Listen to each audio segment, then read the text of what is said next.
Awesome, perfecto.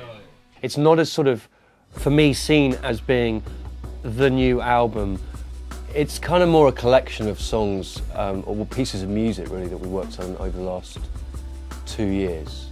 A lot of it sort of is either very short pieces of music because it's incidental tracks that for specific scenes, but the problem is a lot of it just doesn't come out. One of the main things that we did is we worked on a film score for a documentary about a filmmaker called Abel Ferreira. We're dying here, man! Hey, Marston, we're fucking dying here! When you're writing a song, you tend to write a song which is about the way you feel at the time. Whereas with a film, you're looking at a picture and you're creating a mood directly for something that you are seeing everything in front of you. Some of the stuff we extended, like a classic example of that is we did this piece which was based on Beethoven for a BMW commercial. It was 30 seconds long, I think, or maybe a minute. We extended that to a 6-minute track. There's a little bit of cheekiness in there, for instance, Chemistry, which was used on a huge amount of trailers and incidentally in movies, but we never finished the song with Josh. And we thought, you know what, fuck it. People have heard this before, but it would be great for them to hear it with the vocal.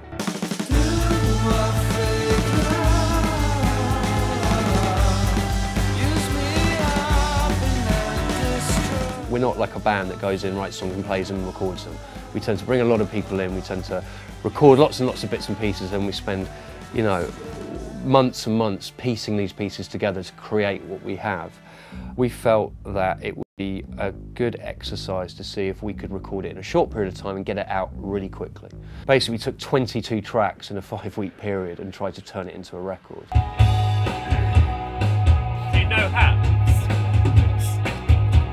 Being a collaborative band and stuff like that, for us we were always hitting the same walls, you know, so it's kind of like you get to a certain point with music and then you stop and then we need help and an input, and usually it's you get someone in for a few hours and then you try and make that work, and a lot of the time it doesn't. But having the band, it's like now we're just bouncing ideas off of each other. Yeah, you sort of tinker with stuff. You know, Pablo would start getting crazy with all the keyboards and stuff, and you know, when all of a sudden a sound would come out or a progression, everyone would be like, oh, that's cool, you know, let's go with that. We had people like recording in America, like members of our band recording drums, and we had Chris Goss doing stuff in LA. The drum room was in Baltimore, Maryland, in the States via Skype. All I'm seeing is this sort of window of what their reality is, you know. I'd be like, okay, I'm gonna go, you know, record some drums, I'll talk to you guys in like a couple hours, and so it's like the window would go black and then the window would come on again, and it was like I could see just like a steady deterioration of like sanity. I'm pleased with it. I'm also amazed that we actually achieved it. I mean, it's to me, it's now like this crazy blur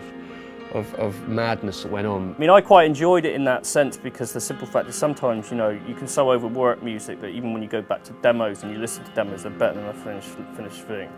You know, so it's kind of, you know, for this we didn't ever really get the chance to overdo it and just pretty much do a lot of work in a short amount of time, quite intensively. I don't want to spend 2-3 year gaps between records. You know, we've done 3 records in 15 years.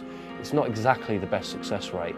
I'd rather try and turn that around so that in the next few years, you know, hopefully we'll have another, you know, real album out next year, you know, and it just means, you know, I just want to get our music out there, you know.